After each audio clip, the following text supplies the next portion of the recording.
The Dutch landscape and its mills are inextricably linked to each other.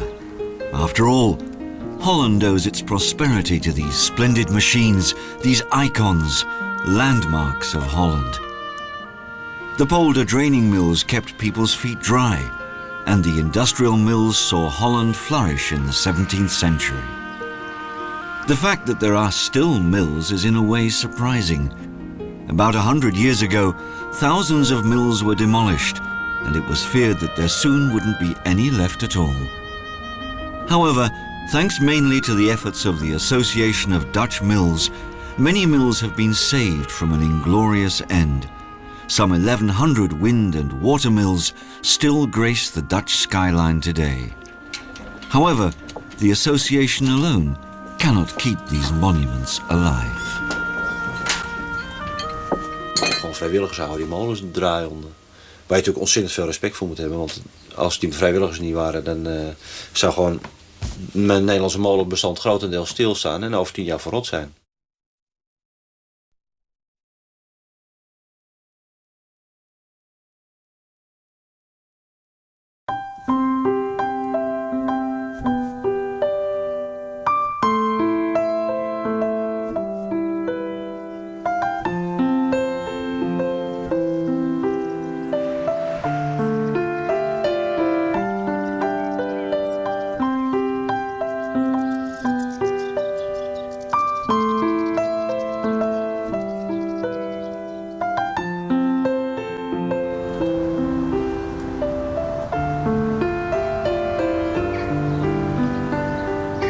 This is the oldest working mill in Holland, built way back in 1450 and located on the Gelderse Zeedam.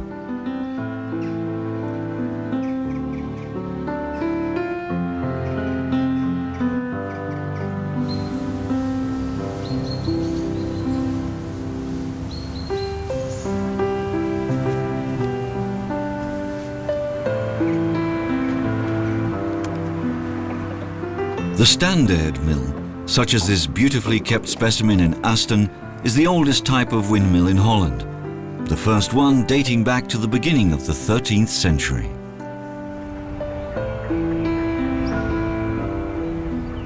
The smock mill is the oldest type of polder mill powered by wind, and this one is Holland's largest smock mill. Its Dutch name, whipmolen, comes from the fact that it whipped the water out via a water wheel.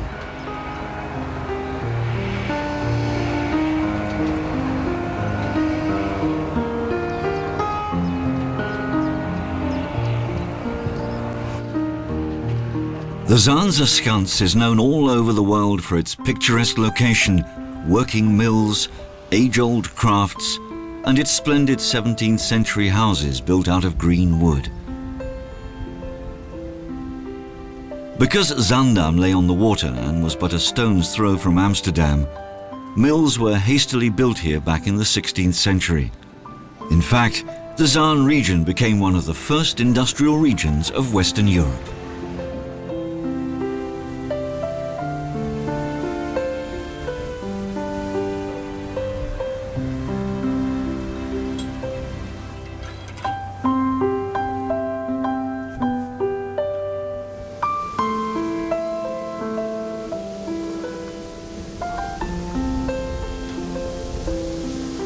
Nowhere in the world will you find so many mills in one spot as in the village of Kinderdijk.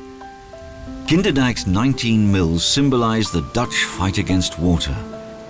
This living monument has been on UNESCO's World Heritage List since 1997.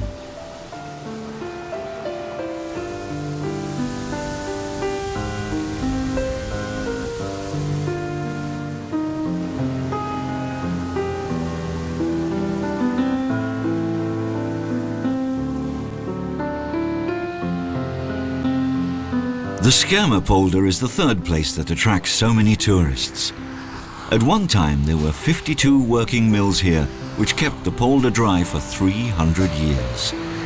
Nowadays, here in the middle of the province of North Holland, the 11 remaining mills stand majestically in a practically unspoilt polder landscape. Although these were the 3 most popular places to visit, Holland in fact boasts 1,100 mills, spread over 11 different provinces. This is Zierikzee in Zeeland, one of the most southerly provinces. Here, the fight against the encroaching water played an important part in Zeeland history. And yet, there is not a single watermill left standing today. The many hours of sun and the fertile sea clay provide excellent grain that's milled in the flour mills of Zeeland. In 1993, miller Teun van der Bok turned De Hoop into a full-time traditional flour millers company, making him one of some 20 professional millers in Holland. The Agtekerke mill is one of the few six-sided mills in Holland and stands on a raised earthwork 1.7 meters high, called a molenberg in Dutch. Many of the mills in Zeeland are unnamed, though why is not known. This mill is also used for professional milling, and at present the local tourist information office is located in the small white building.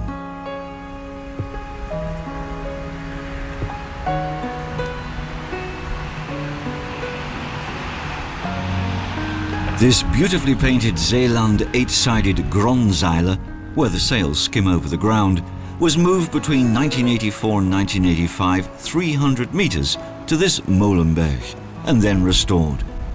As with many flour mills, there's a nice little crafts shop at or near the mill.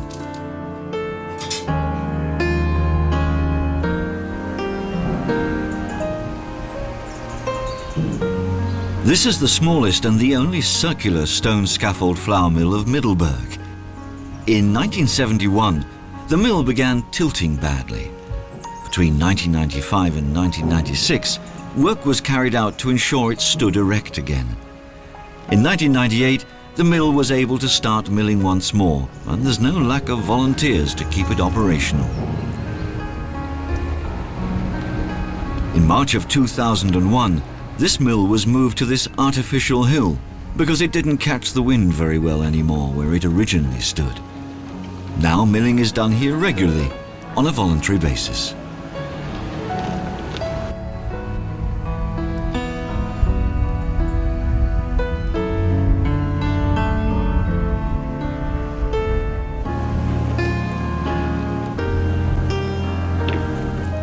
This beautifully painted mill is probably one of the South Holland polder mills brought over here that now function as flour mills.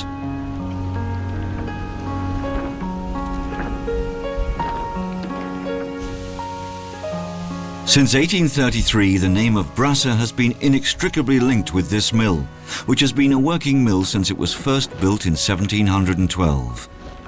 The present generation of Brassers, father and son, mill professionally. And each year, the mill is given a fresh coat of whitewash, though with chalk rather than paint.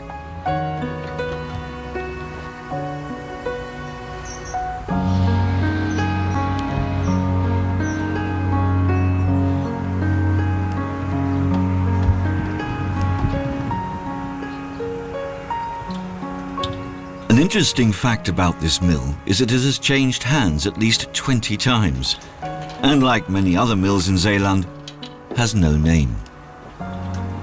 Or at least it hadn't. That all changed in 1995, when it was finally christened De Poel. At present, this rather charming mill is operated on a voluntary basis, milling grain for feed.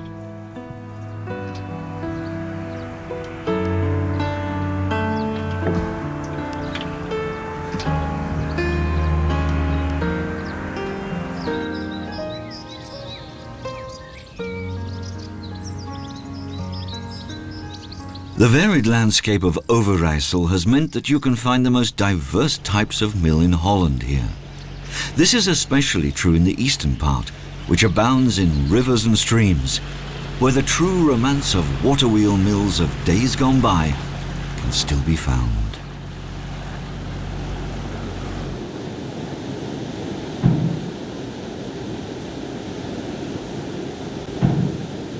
The first mills to be built in the then Low Countries were flour mills, which were powered by water, such as this Oostendorper watermill.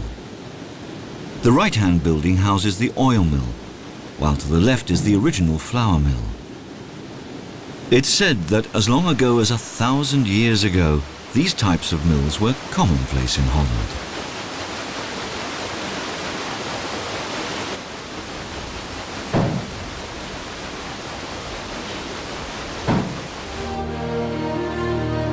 From an act dating back to 1347, it's known that a watermill once stood on this lovely spot on the Oele or Azelebeek. For a long time this oil mill was part of the Twickel estate. It then underwent drastic restoration and since 1990 is now regularly in operation. It's no surprise to know that it's all thanks to a number of enthusiastic volunteer millers.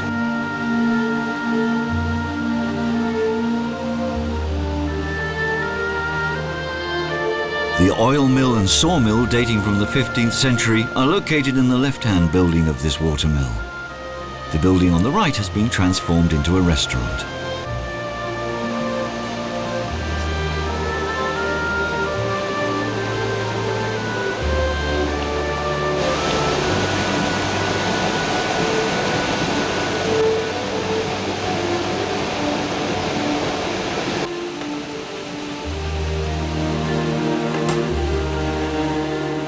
Having undergone various restoration work down the years, the flour mill was deemed to be operational once again in 1973. The Singraven watermill stands on the estate of the same name and was once an important source of income for the owner.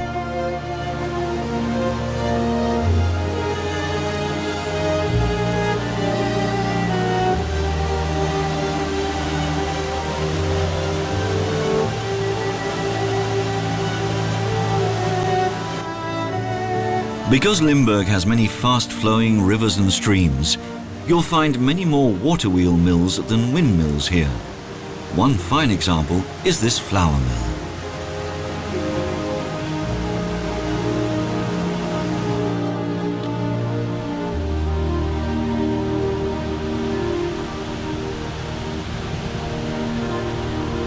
Groningen is one of those northern provinces where a lot of grain is grown, and not surprisingly, you'll find a considerable number of flour mills here.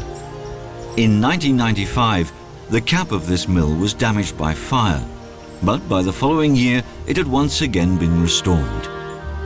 This mill, De Hoop, along with its miller's house and barn, make up a large complex.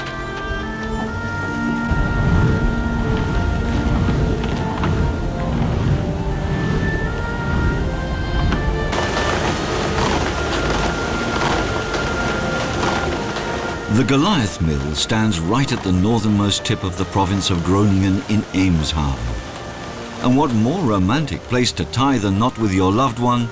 That's right, you can even get married in this mill. Ida Wieringa has been milling in this mill since 1987. And whether it's down to her enthusiasm and love of the trade or not, we'll never know. But there are now 7 female millers in Groningen.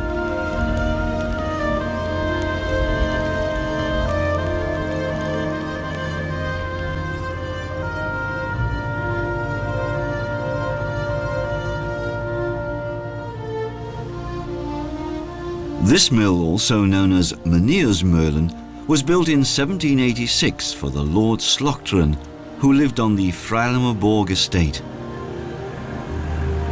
Since 1996, the mill has been owned by the Slochteren Mill Foundation.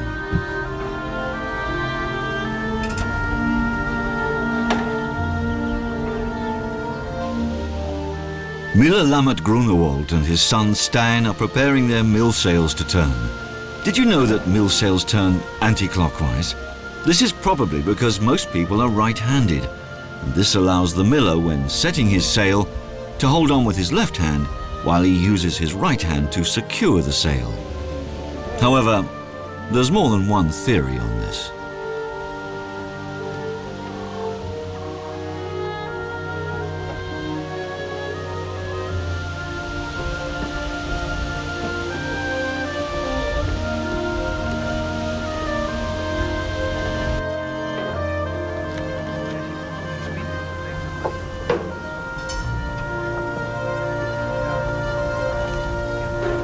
The material from a polder mill demolished in 1935 was used to build this third mill.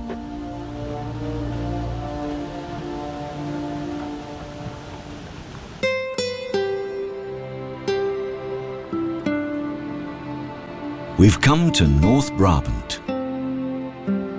This flour mill, built in 1884, can be seen on various drawings and paintings of Vincent van Gogh. He lived and painted in Nuenen from December 1883 until November 1885. The roosdonk, raised 4 meters above the ground, broke down in 1959 and then fell into disrepair. In 1990 it was bought privately, and the Friends of the Roosdonk Foundation was set up to handle the restoration and further maintenance of the mill.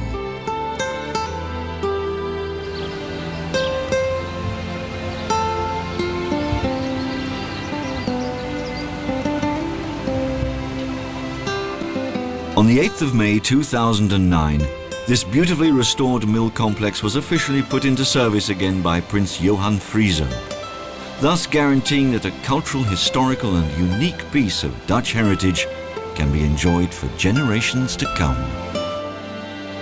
Already in the Middle Ages, in 1433 to be precise, there was a water-powered flour mill on one bank of the small river A, and on the other bank a water-powered oil mill. Because there were often problems with drainage, the authorities decided that water mills may only mill in the winter months. To ensure that milling could go on all year round, so people had enough food, sails were added to the mill, which makes this mill unique in Holland. A mill that can be powered both by wind and water.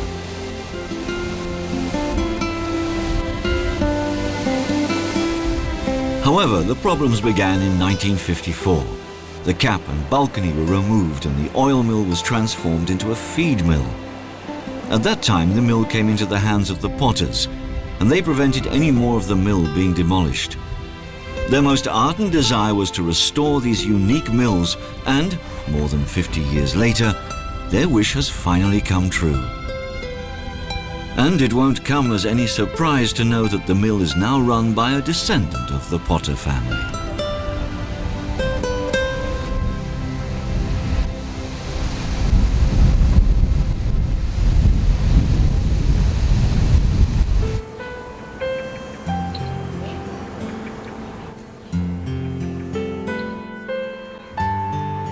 Interesting enough, the name of this flour mill is derived from a Roman general who in AD 290 was martyred between 2 millstones because of his beliefs, before finally being beheaded.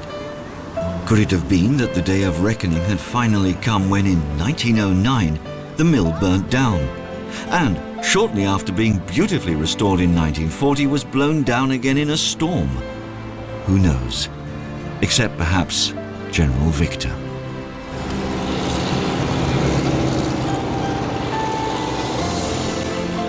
The St. Jan is a new mill and was built between 1985 and 1991, using materials and parts rescued from a number of demolished mills. 40,000 stones were taken from a demolished mill in Vught, and the back side of the mill comes from the small town of Lesen near Hamburg in Germany.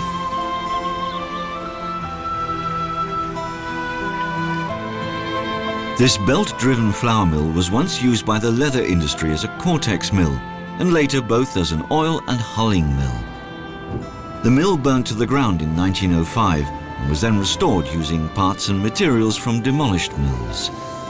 The mill stopped turning in the 60s, which meant that a lot of work was required when interest in the mill was rekindled in 1972. From then onwards, the mill was once again operational, with volunteers working the mill for bakers and private individuals. Each week, organic wheat, rye and spelt are milled. The Moorish decorations are characteristic of the mills that were owned by the Van Rijswijk family.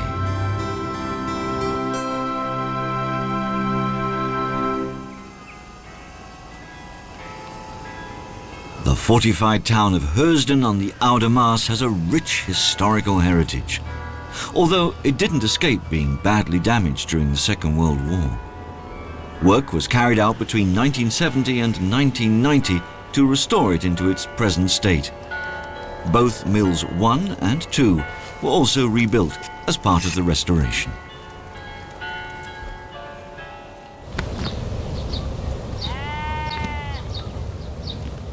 Our journey has brought us to the province of Friesland, which has its own special language.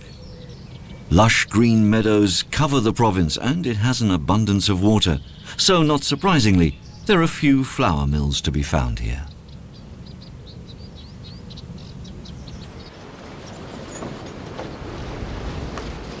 This unique saw, flour and hulling mill is located in the protected rural area of Beaufort.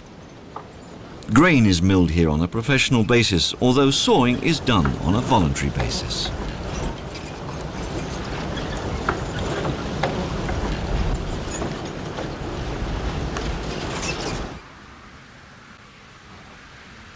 This mill stands at the most northern tip of Friesland and was built as a flour and hulling mill.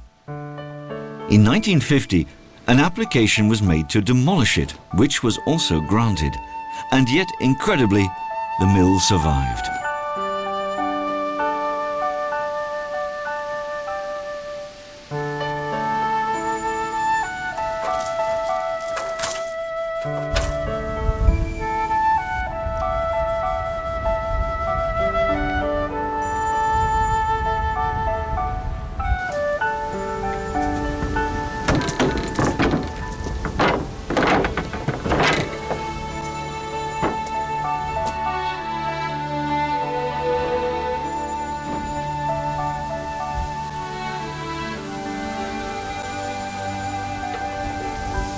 This charming little mill has a zinc cap and is the only one covered in slate tiles. Miller Jos Hogenboom is doing all he can to get the mill up and running again. The mill is also the reserve pumping station that's put into service during serious flooding. There's a permanent exhibition in the former miller's house that centers around the battle against the water in the last 2,000 years.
Utrecht is the smallest province in Holland and yet has relatively a lot of mills.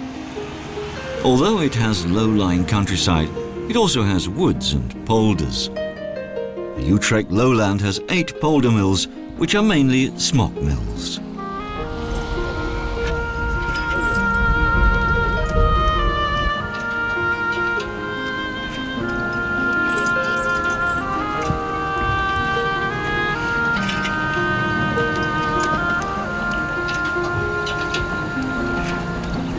At one time, this mill had a black painted upper story, that is, until Rhineland mill builders settled here in 1931. They also repainted the mill in their own regional colour, red, with the well-known white surround, which made it blend in perfectly with the countryside.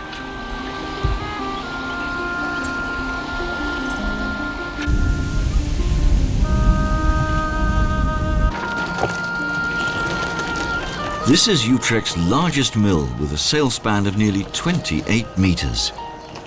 Apparently, a fast-running diesel engine from a motor torpedo boat was installed here in 1947, which made operating on wind energy redundant. In 1963, the mill was restored as a stationary monument, and in 1974 was handed over to the Utrecht Mills Foundation. The most far-reaching restoration was carried out in 1983, which resulted in the mill as a fully working jackscrew windmill, once again being run by volunteers.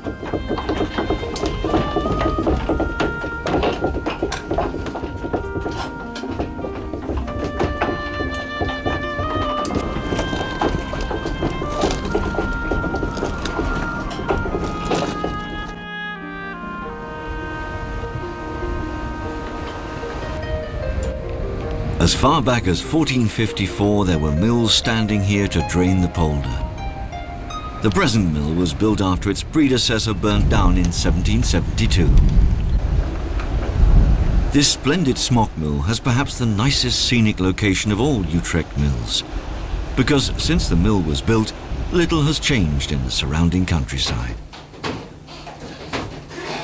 3 mills once stood here, but the first and third mill were demolished in the 30s and 40s of the last century. The centre mill was rescued by the Utrecht Landscape Association and was fully restored between 2007 and 2008.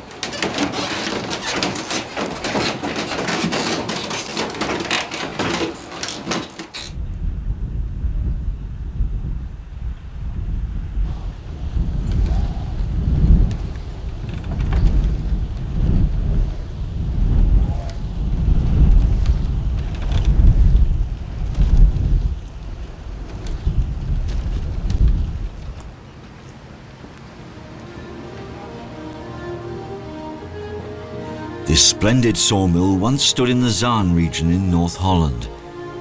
It was bought at an auction in 1828 in Zaandam. It was then dismounted and transported by ship over the Zuider Zee and rebuilt in Aalst and given the name The Rat.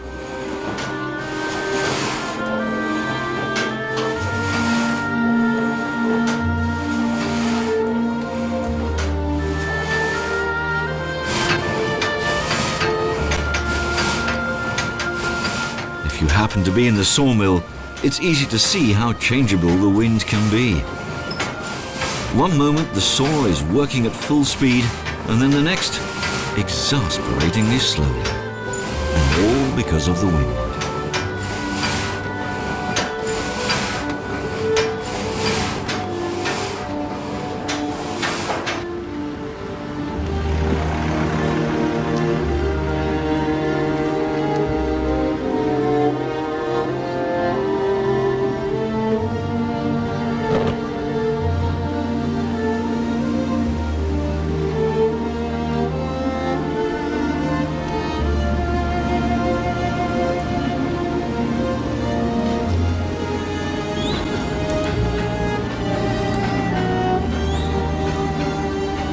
While one trunk is being sawn, another one that sometimes has lain for years in the water is brought in by wind power, being rid of its bark as it slowly travels up the ramp. This is where you can still experience the sawyer's craft that has been part of this mill for the last 300 years. If you decide to visit this magnificent mill, you'll smell the aroma of freshly sawn wood. Miller Simon Jellemar and his assistants will be happy to tell you all about the workings of this sawmill. Since 2008, Simon and his team have been operating the mill on a professional basis. The inner workings of a wind-powered sawmill have to be seen and heard to be fully appreciated. Close your eyes and enter a Dutch time machine.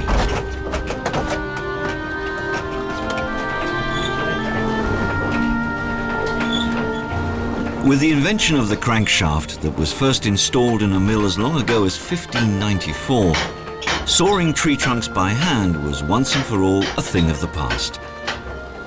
With the economic growth in the agrarian sector over the years, there was an increased demand for sawn wood in Friesland. However, in 1918, electricity finally came to the mills in this region, and slowly but surely, the mill lost its true characteristics. The shell was just a blot on the landscape for dozens of years. That is, until the shell was bought by the town of Aalst for 3,000 guilders.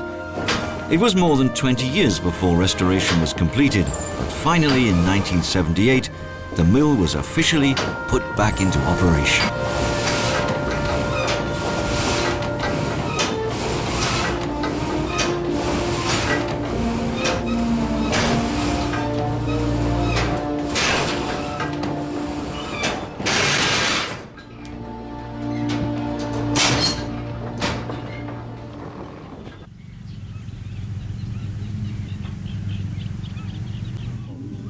North Holland. The province is characterized by its abundance of polder mills. In the beginning of the 16th century, a large part of this area lay underwater. The best-known polders are the Beemster, Purmer, Wormer and Schermer polders. Of the dozens of mills that in times gone by drained these polders, most of them can still be found in the Schermer polder. This is a very special flour mill, because it was built as a smock mill with scaffolding. The mill originates from 1820, when it functioned as a marble sawmill in Amsterdam. Quite probably, this is the longest non-operational mill in Holland, since it fell into disuse in 1896 and was retained as a monument. Although the mill cannot mill anymore, it is started up on a regular basis. This mill was repaired in 1988, and since then mills and turns on a regular basis, to the joy of volunteer miller Roel Boelengier.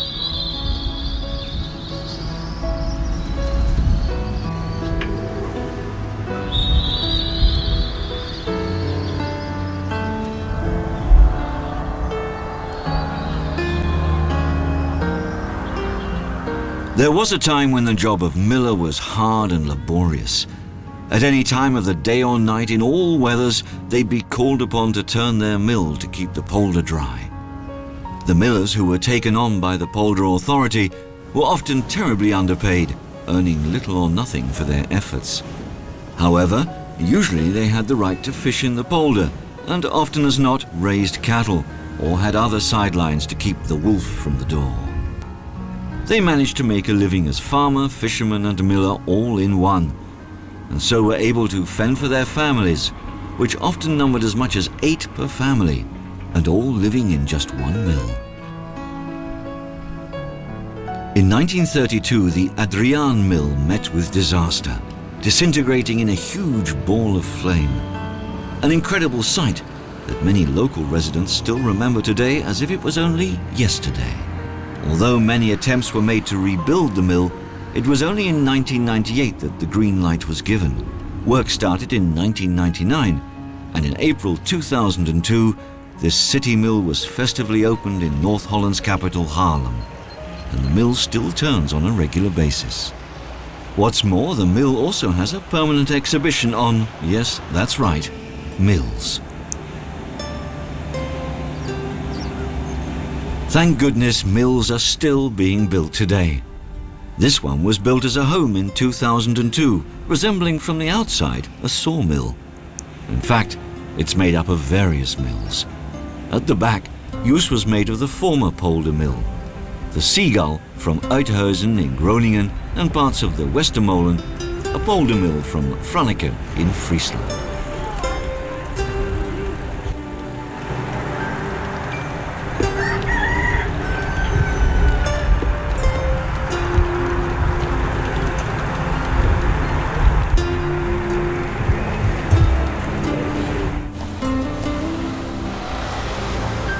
Sometimes there's not a breath of wind.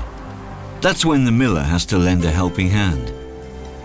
This is this mill's 3rd location. In 1695, it functioned as an oil mill in the north of Holland. And much later in 1904, it became a flour mill and was moved to the centre of Holland in Utrecht. The rebuilt mill was opened here in 1990 by the Dutch Prince Claus. Back again in the north of Holland.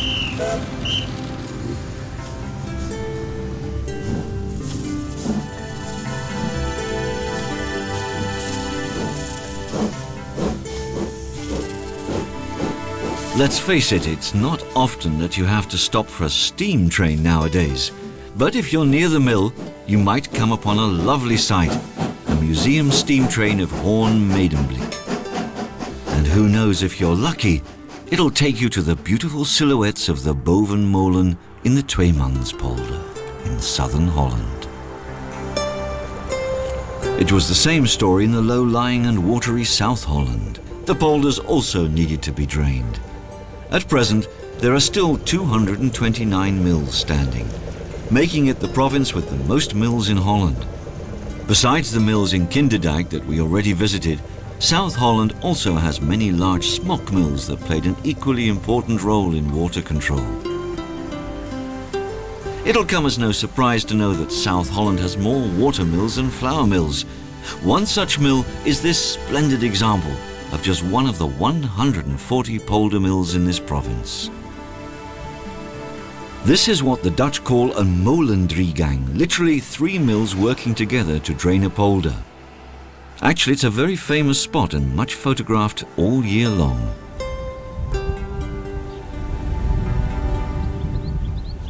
This mill is named after the St. Anthony polder, probably the first and longest serving polder drainer in the Hoekse Waard. A mill stood here even before the St. Elizabeth's flood of 1421. After the flood, when whole villages were swept away, all that was left was this polder. After being restored between 2007 and 2008, this mill is now in perfect condition. Why the shell was ever painted black remains a mystery, since of all the mills in the Hoekse Waard, it is the only one painted black.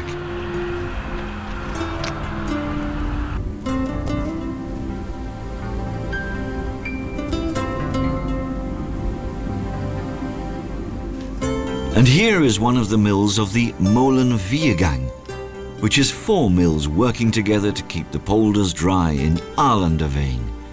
But you can't see them all with just one glance. It's the only molengang in the world that drains the polder by wind power.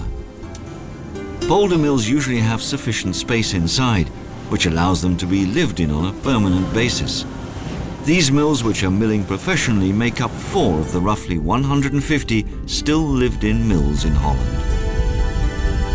To the far left you can see mill number 3 turning, a tiny speck on the horizon.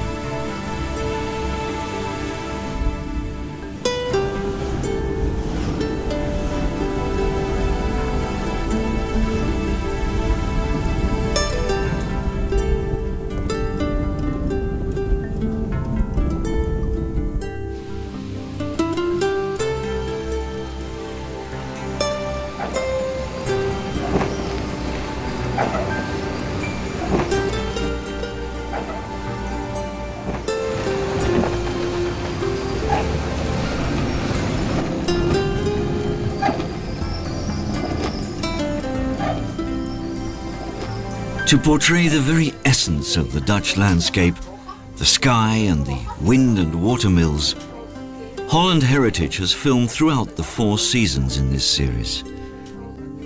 Not only the landscape and its mills, but the people and their stories interest us. For every mill has a tale to tell. Eind vorige eeuw, zeg maar, in 1990, we 2 zware stormen gehad. En een van de eerste zware stormen, toen hadden ze al voorspeld dat zou windkracht 12 worden. Dat hebben wij nog nooit meegemaakt. En de molen voor ons gevoel ook nog niet. Dus we hadden besloten met de vrijwilligers die toen de tijd op de molen waren, van nou, we blijven op de molen. Want we willen gewoon zien wat er gebeurt. En dan kunnen we nog ingrijpen als er iets fout gaat. Dus we hebben die molen goed vastgezet aan alle kanten en zo. En wij bleven op de molen. En eigenlijk om een uur of 8, 9 s'avonds, toen bereikte die storm behoorlijk zijn hoogtepunt. En de rem die zit boven in de molen, in de kap. En die kap ligt eigenlijk los op de molen, maar die weegt toch zo'n pak een beetje 20 ton of meer. En die heeft in het hele loopvlak wat hij heeft, want hij kan draaien, heeft hij een hele kleine speling. Een paar centimeter. Enfin, wij lopen net de trap op naar boven toe en we staan in die kap om te kijken wat de rem doet daarboven in die molen. En op dat moment komt er dus echt een gigawindvlaag, echt een enorme windstoot. En op dat moment schuift eigenlijk die hele kap, die schuift die paar centimeter naar achter, die wordt naar achteren geduwd. En dat verschuift er dus ineens 20 ton. En dan sta je daar bovenin. En dan is er een enorme knal.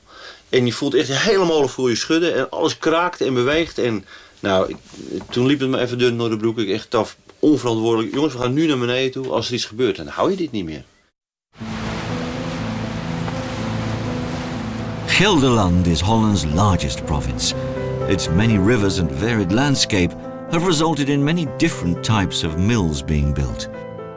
If you wish to see and visit a lot of mills in just one day, then the place to go is the Open Air Museum in Arnhem. This mill was restored twice, once between 1962 and 1971, and the second time between 1991 and 1992. Miller van Kouwenhoven has the mill turning in his free time.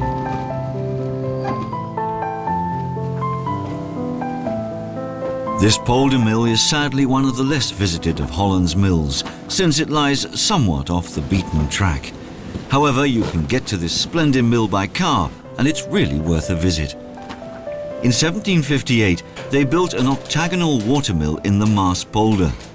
When this wooden mill completely burned down in 1884, it was decided to build another one, this time in stone, which cost at that time around 14,000 guilders. A very necessary and extensive restoration was carried out between 1999 and 2001 to ensure the mill can continue for many years to come. And as for the miller, well, when there's sufficient wind, you'll always find him there.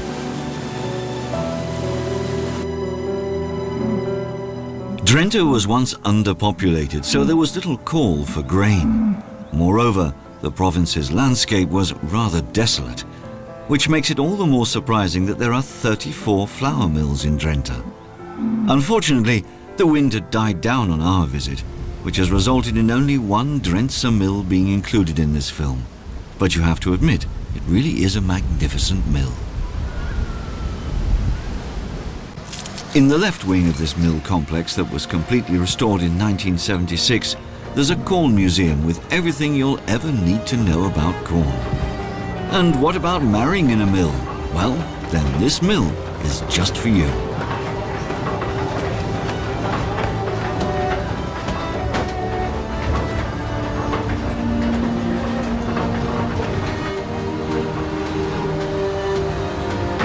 This flour and oil mill is once again up and running, and at the moment oil is being pressed out. After milling, the linseed is first heated up and then placed in bags that are then pushed into a mold. The oil is then literally beaten out of the linseed every time it's hit at a pressure of 250 atmosphere, running into a basin afterwards. The remaining bars are used for cakes for the cattle.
Can you believe that 125 years ago, Vincent van Gogh sat here and painted the Colse watermill?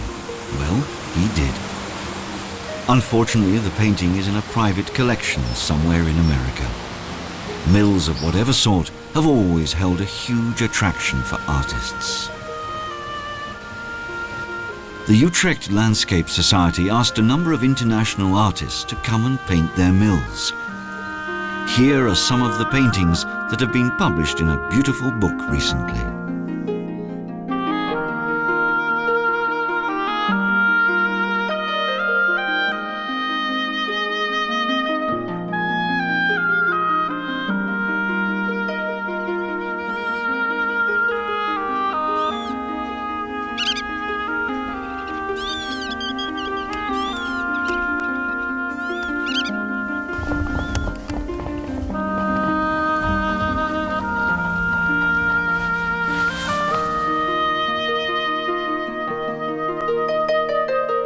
Holland Heritage will continue to capture both the art and reality of the Dutch landscape. Of course, there are also the amateur painters who are not without merit. One of them is the master miller, Wouter Pfeiffer. Luckily, the old masters put down on canvas centuries ago the beauty of these age-old workhorses, so that we're still able to enjoy a number of mills that no longer exist. Rembrandt, as ninth child of a miller, walked and painted a lot on this spot on the river Amstel some 350 years ago. Rembrandt, of all people, often didn't include the mills in his paintings, probably because he thought they detracted from his horizons. However, there were of course a number of old masters who did capture the beautiful mills in the unique Dutch light and typical landscape in all their natural beauty.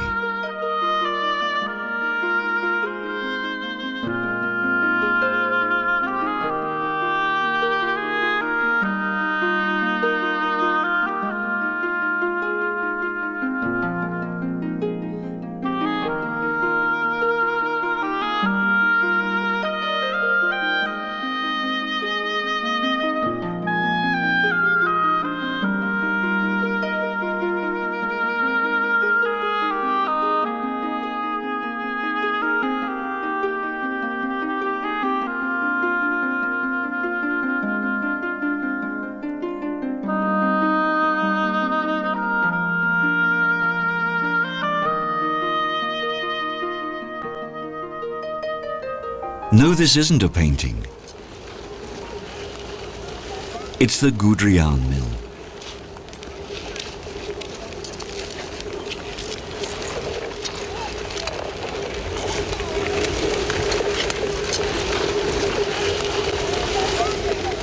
And when at last, after so many years of waiting, it really starts to freeze, that's when the Dutch get the itch to put their skates on and take to the iced-up rivers to skate along what have now become beautiful, frozen-in-time mill routes.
To be there when the schermerpolder awakes on a beautiful fresh winter's morning is a treat both for the eye and the ear.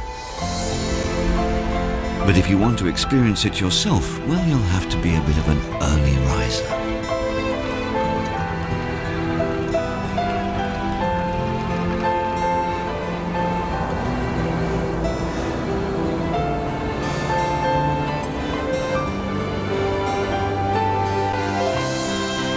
And this is the Museum Mill, dating from 1634, which still turns regularly. The interior is authentic and dates from the 19th century.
What better way to end part one of Living Mills of Holland than with this exquisite example of a sawmill in its equally breathtaking setting.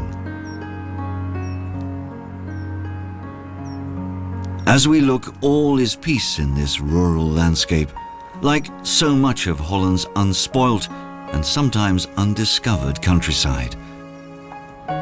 It is quite simply Holland at its very best.